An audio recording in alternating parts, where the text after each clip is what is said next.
Well, it's a bit difficult to say how it all started because it's never one event or it's always a lot of things. There are two things how it all started. One is cryptocurrency. I was always very, very interested in cryptocurrency, and I was working with McKinsey, and I was doing their very traditional and very big sector, banking and insurance. So Bitcoin somehow popped up and we were discussing it. And if I'm very honest, I did not believe in cryptocurrency. I did not believe in all this concept of digital currency, anonymous transactions and so on. But I still was following Bitcoin. And it got more and more successful and it got more and more interesting. So in 2013, beginning of 2014, I was thinking about cryptocurrency. But I was also thinking a bit how to bring cryptocurrency to the next level, actually. Bitcoin has a lot of good things. It is the pioneer. Without Bitcoin, without their blockchain, without the idea, we all will not be here. But they have several things. One is Bitcoin is not a coin for everyone. It is has its own usages, and it is the right coin for some people, but not for everyone. For example, a lot of people are attracted who are more speculators because the price goes up and down quite a lot. A lot of people who do more transactions are interested, but transactions meaning like a money transfer. So I send from India money to Germany, and a lot of people in the IT sector do this. And the third, I would say, big party who is interested in this was people who are interested for reasons in anonymous transactions. So as much as we all have some need for privacy, and we all do because the world gets more and more transparent, we also need to stick to some rules, unfortunately, or fortunately, we don't know, because there have been so many things happening in the last years after Bitcoin creation, like terrorism and drugs and all these things that are difficult to manage. One of the very successful things that Bitcoin was involved in was this Silk Road merchant platform like eBay, but where you could buy things that you cannot buy legally. It was closed and eventually. So Bitcoin had very, very interesting ideas, but it was not a mass market cryptocurrency. And I thought if you simplify cryptocurrency so that everybody understands it, it could actually become something like Facebook, something like Uber. Uber is also a very interesting company, which is controversial. They change the way we live, the way we use transportation, and this is changing the world of payments and of finance. So cryptocurrency, yes, was very, very clear to me, I think end of 2013, maybe beginning of 2014. And then I was thinking how to bring this to the masses. When I started thinking about cryptocurrency, my contacts were more institutional banking clients, big private equity funds, so people who definitely could get excited about cryptocurrency. For example, Goldman Sachs are also excited about the blockchain and so on, and they can invest in it. But unfortunately, these people do not have real contacts out there, retail people like you and me. So the idea was how to bring a good concept, an interesting concept, out to the people. And there I have a personal friend, his name is Sebastian Greenwood, who has been active in network marketing for quite a while. He was the one actually who suggested, let's do network marketing. And I said, no, let's not. Because exactly when we wanted to start this company, another company, which was quite big, had went bankrupt, and a lot of people had lost money, and it was all over the press, the internet, and it was just a lot of bad vibes in the industry. So when we started, and he convinced me that network marketing might be exactly the right thing, so we said, let's do network marketing, but let's not sell the cryptocurrency, let's do an education package. There's definitely a lot of need for education, especially also in developing markets on finance, personal finance, and a lot of people who want to be successful but somehow still do not know why and how to do this. So what we did is we created the education packages and we attached to them the free mining rights. And we said, okay, if you do the education package, if you're interested in cryptocurrency, do it. Even today, not all of our people mine the coin. Some of them just do the education package. And this is actually how it all started. But when it all started, I remember one of our first events was in Finland, because people got very excited about this actually. I don't know how often I had to explain what is cryptocurrency, what is Bitcoin. And this was actually how it all started, end of 2014. I would say 2015 was the year where we all learned about what is cryptocurrency, what is mining, how does it actually work, so really the basics. 2016 got a bit more sophisticated, a new blockchain, new technology, and now 2017 and 2018, the next two very, very big steps are coming up, the merchants and the coin going public.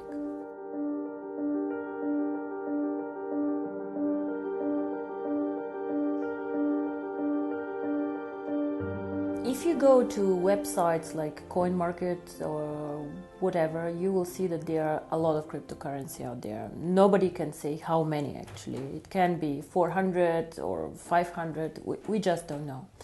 So in my opinion, however, there are maybe 3 or 4 really big ones who are trying to be big, who are trying to find a niche and who are trying to do some work. Bitcoin for sure is one of the big ones. It is the most liquid cryptocurrency out there. Most people who speak about cryptocurrency trade this coin and do things with this coin. Still, the transaction value is very, very low. So if you look at it, it's probably 3 to 4% of the coins who get transacted per day. And a lot of these transactions are internal transactions. It means I put from my account to another of mine account, just for safety reasons, coins. We have Litecoin. Litecoin is a big coin. It is probably the number 2 out there, but nobody actually uses it, even not in transactions. So what happens is I see new coins coming mainly from the IT sector popping up, and most of these coins are done because somebody finds out something interesting in the code. So they code something where you can do something on the blockchain or new usages of the blockchain. Ethereum, for example, it's actually not a real cryptocurrency. What they try to do is they try to provide a blockchain where other people can use. So I think there's still no coin out there which is targeting the mass market. And I believe this is the case because the community of cryptocurrency is a bit arrogant. Yeah? So they are for sure very knowledgeable people, very smart guys, most of them with very heavy IT background. A lot of them also believing in this theory of, I would not call communism, but we should give something to the public, we should share it all and then see what happens.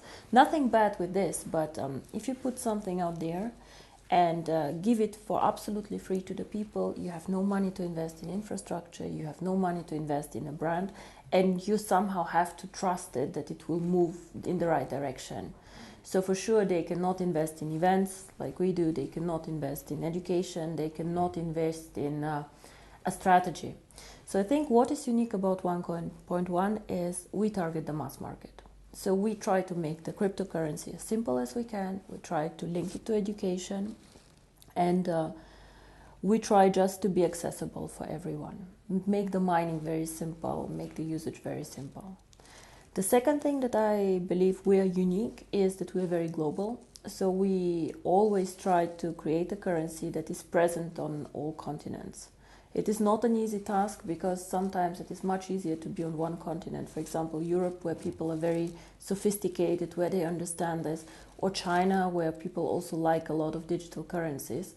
But still, we believed from the beginning, if we want to be the future of payments, if we want to do transactions, we have to be also in Africa, we have to be in India, we have to be in Latin America. So this is very, very important for us. And the third thing that I believe is very, very important is we are one of the few cryptocurrencies that focus on usage. And I don't mean usage of the blockchain like others, like Ethereum, but I mean usage by people. Because cryptocurrency itself has no real value. It is just an algorithm, it is just a digital number that you have. Unless you put something behind. Something can be a brand, but something can be also the usability. What we want to do with Onecoin is we would like to be the first choice for merchants. We want to create something like PayPal, saying it very, very simply, but in the cryptocurrency world. And we all know how simple PayPal goes. You just press a button and you send from A to B money. For the merchant, it's quite expensive, but it's very simple. You join a big network and you just can take money in from all over the world. I can send money to Australia today if I decide to, and it's very, very simple. So for us, this is also why we did the changes on the blockchain. We decided to make it a very fast blockchain, so it runs every minute. In average, this means that every 30 seconds your transaction gets approved, because you do not, you join within the block running. And it is as fast as Visa and MasterCard do transactions. I believe that this is also something very, very unique. I have not seen any cryptocurrency focusing the strategy on merchants. Most of them are speculator currencies, and whenever you have high volatility, it means the price going up and down very, very quickly and fast. It is bad for you as a merchant. Why? Because you want to take the money that you want. You want to sell a service for €100. So you would like tomorrow to have the €100 too, and not to have €90, 110. Of course, you're happy if you have the 110, but it can go both ways. So as a merchant, you want to be sure you will receive what you advertised as a price, and this happens only if the cryptocurrency does not move too fast and too much.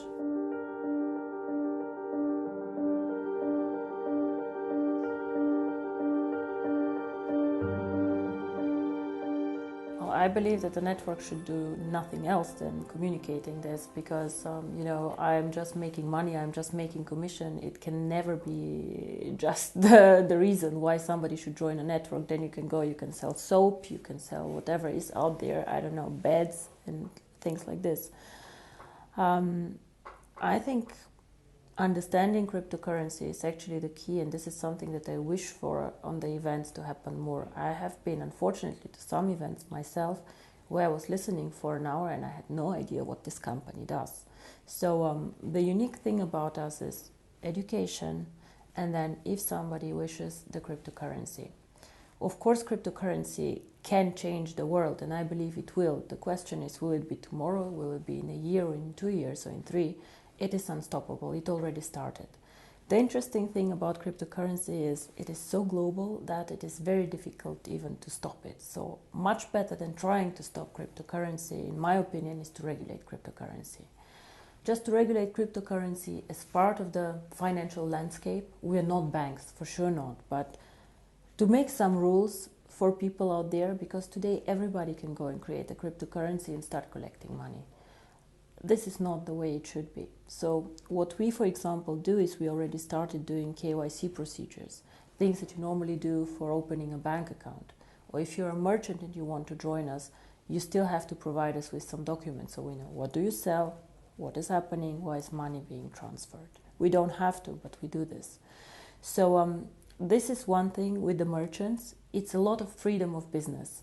For example, for the European market, if you're a small, innovative Swedish company, what can you do? You can develop some cool software, you can do things. Most of us are in the digital network, they are doing interesting things. And then you want to sell it to other markets. It can be Asia, it can be India, it can be everywhere. But China and India are very difficult to sell things to. They do not have the free capital flows that we have. So you might find a Chinese buyer, but it's difficult for you to get a payment. And it's very frustrating because you're a small company, you focus on software, you do not focus on international payments. If you're a big company, you can do this, but you don't have the know-how.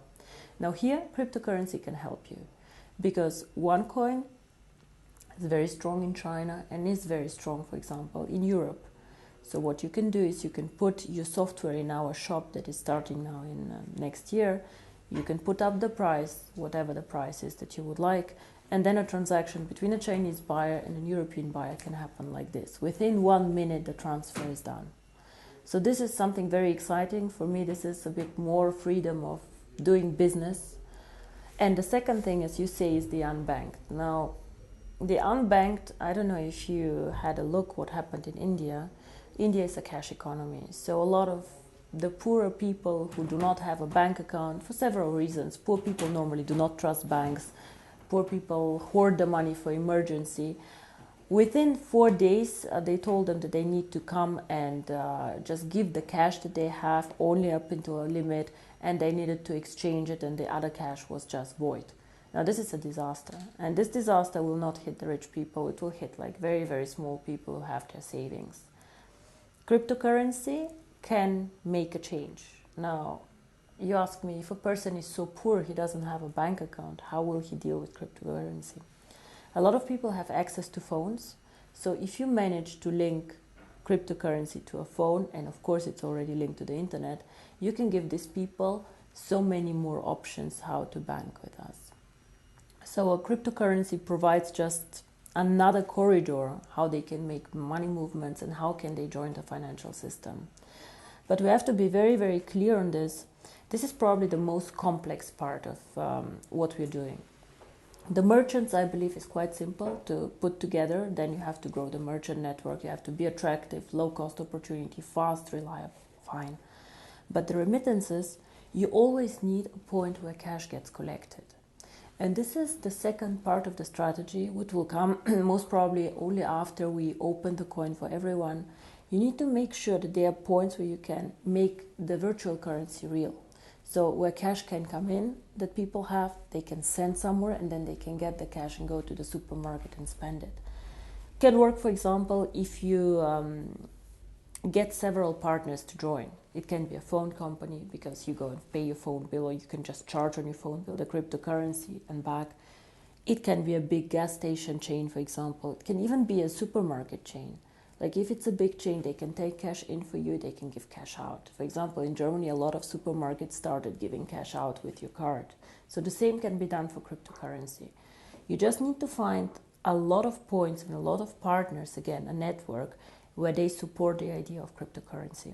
And to be honest, I believe that this will happen because banks currently have a monopoly on many things, and they do not treat some of their clients in a good way. So I believe that the second system, a financial system, will be created and somehow will happen. How fast, I cannot tell you, but there's always this tipping point theory. Things start, grow, at one point of time, they just reach a point where it just gets inevitable and just like goes out.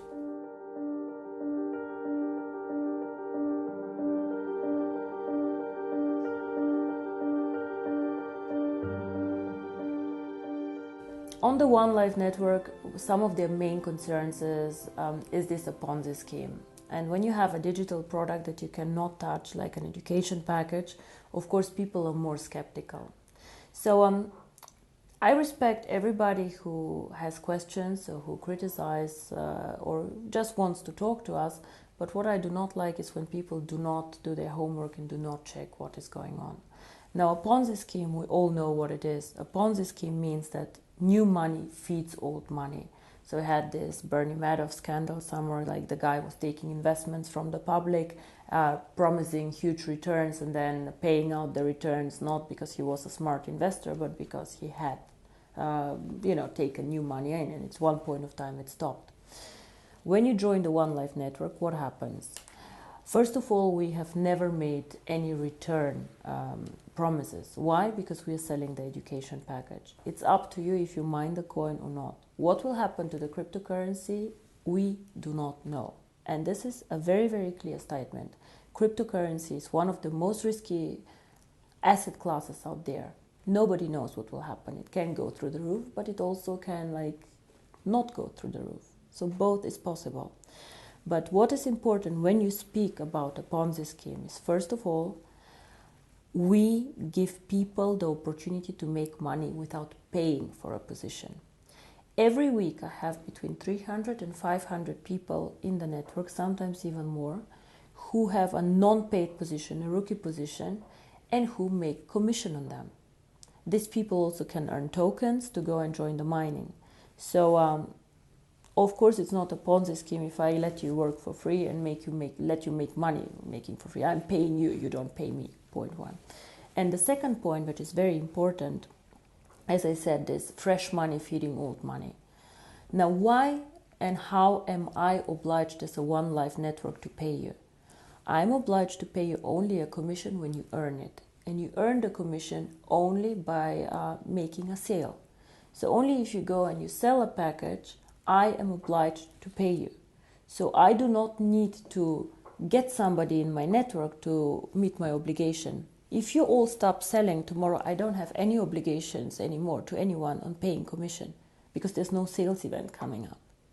And this is very, very important.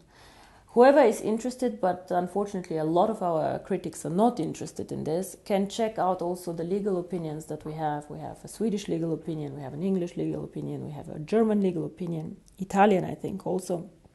All of these jurisdictions are quite strict and have very clear rules. And all of this are saying we are not a Ponzi. Now, one thing that I would like, again, to make sure in the network, I believe that we as a company are very clear on what we do and what we don't. But sometimes some people get overexcited and say things that are simply not correct. So I, again, would like to ask all of our distributors to take education extremely serious. Educate the people that go out there, educate the downline and the distributors, so that the information that we provide to new people is correct. Because I believe our company and our product is exciting enough. We don't need to be selling so hard and saying things that are not correct. If you present the project in the right way, and if you present the stages that we go through, if your people are encouraged to go through the education, it is much easier for all of us, because we then understand Onecoin as a cryptocurrency needs to go through stages. It is for sure not get rich in 90 days thing, and I really do not want people to market this like this. Sometimes, all this, how we're portrayed by the media, is our own fault. A lot of things that the media write is distributor X said that, and even if distributor X said something wrong, I cannot attack this and I cannot get a lawyer to go against this because he really said this. And this is very frustrating also for us as a company. So again, guys, try and get the right information, educate your downlines, and just make sure that we do the right things out there.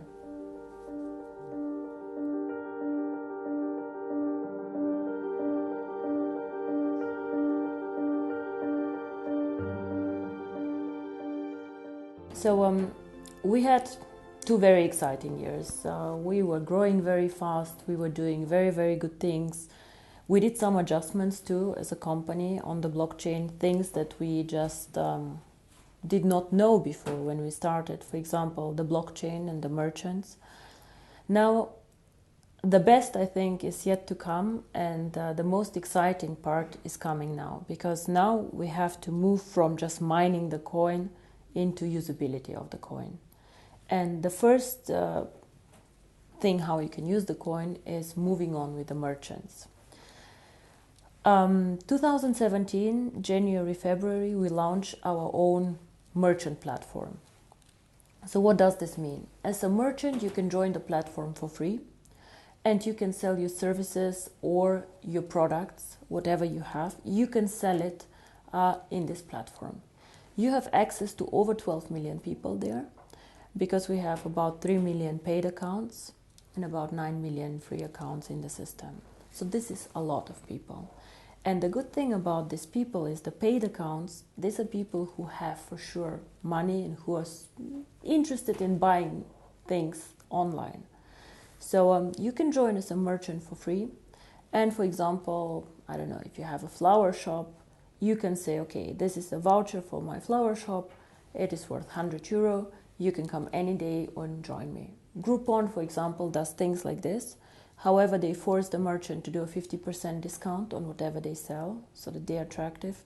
And the fees that the merchant pays are very high. So in the end of the day, they're only 20% maybe staying with the merchant. What we want to do is, if you're a merchant, you get access to our client base. You can offer your services, you can offer your products. However, we want you to take 25% of whatever the price is in coins. Of course, a lot of our network will get excited. Some of them have small businesses. Some of them already are exciting merchants about this. So these people can join the network of stores, the network of people, and so on. So We will also incentivize the members to bring in merchants. The liquidity of the coin currently is still low. So this means that you cannot liquidate all of your coins tomorrow before going public.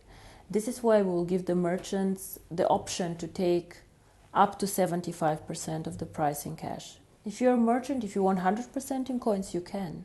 Yeah, but if you just want 25% in coins, you also can.